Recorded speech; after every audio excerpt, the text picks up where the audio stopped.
দর্শক সবাইকে স্বাগত জানাচ্ছি জগন্নাথ বিশ্ববিদ্যালয়ের বাংলা বিভাগ থেকে। আমি এই মুহূর্তে আছি বাংলা বিভাগের সেমিনার রুমে। এখানে আসলে আজকে আপনারা দেখতে পাচ্ছেন এখানে বন্যা কবলিত অঞ্চলের মানুষদের সহযোগিতা করার জন্য জগন্নাথ বিশ্ববিদ্যালয়ের বাংলা বিভাগের শিক্ষার্থীরা তারা কাজ করে যাচ্ছে। আমি এখানে আমাদের সিনিয়র ভাই মুস্তাফিজ ভাই আছেন 13 ব্যাচের বাংলা বিভাগের। ভাইয়ের কাছে জানতে চাই আজকে কি কি থাকছে, কতজন পরিবারকে আপনারা সহযোগিতা করতে পারবেন এবং বাংলা বিভাগের পক্ষ থেকে কি পরিমাণ ডোনেশন এসেছে, শিক্ষকদের সহযোগিতা কেমন, সব মিলিয়ে আপনার মূল্যবান বক্তব্য আশা করছি। আমাদের বাংলা বিভাগ থেকে যে আমরা সহযোগিতা সংগ্রহ করেছি সেটা মোটামুটি 4.5 লাখ টাকা। আমরা 600 জন পরিবার, 600টা পরিবারকে আমরা সহায়তা দেওয়ার চেষ্টা করব।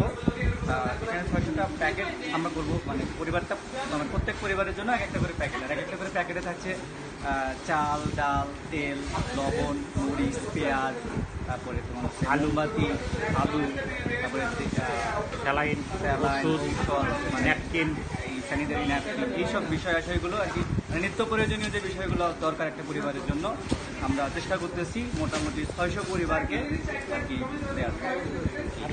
ধন্যবাদ মুস্তাফিজ ভাই।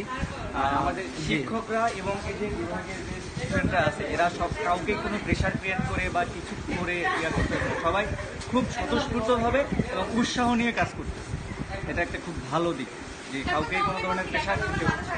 আমাদের বাংলা বিভাগের আরেক বড় ভাই আছে। ভাই, কেমন লাগছে বন্যা কবলিত অঞ্চলের মানুষদের পাশে দাঁড়াতে পেরে? জগন্নাথ বিশ্ববিদ্যালয়ের বাংলা বিভাগ আলাদাভাবে একটা উদ্যোগ নিল, সব মিলে আপনার একটা ভালো উদ্যোগ।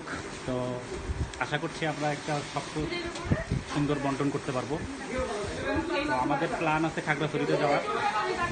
আমরা রিসেন্টলি কিছুদিন আগে নোয়াখালীতে গিয়েছিলাম। নোয়াখালীর মানুষদের, যে বন্যা কবলিত এলাকার মানুষদেরকে আমরা যতটুকু পারছি সাহায্য করার জন্য। বাংলা বিভাগ থেকে আমরা যাচ্ছি খাগড়াছড়িতে। সেখানকার যে ক্ষুদ্র নৃগোষ্ঠী বা আদিবাসী যাদেরকে আমরা বলি, তাদের মধ্যে আমরা এই বিষয়ে এই প্রাণটা পৌঁছে দেওয়ার চেষ্টা করতেছি। আশা করতেছি আমরা খুব ভালোভাবে এটা পৌঁছাতে পারবো।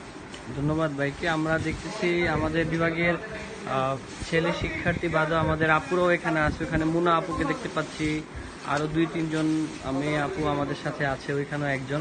আর এখানে 16 ব্যাচের মেহেদি আছে। মেহেদি, তুমি কি কাজ করতেছো? ভাই আমি চাল ভরতেছি প্যাকেটের ভিতরে। তুমি তো ঠিকঠাক চাল ভরতেছো না। ভাই আমরা ওইখানে মুনাপুর ওইখানে 5টা প্যাকেট এক্সট্রা দিয়েছি, মুনাপুরকে হেল্প করলাম। আচ্ছা, আসলে সব যারা মিলিয়ে কাজ করে তোমার বন্যা নিয়ে তোমার আশা প্রত্যাশা বা কি বাংলা বিভাগের পক্ষ থেকে?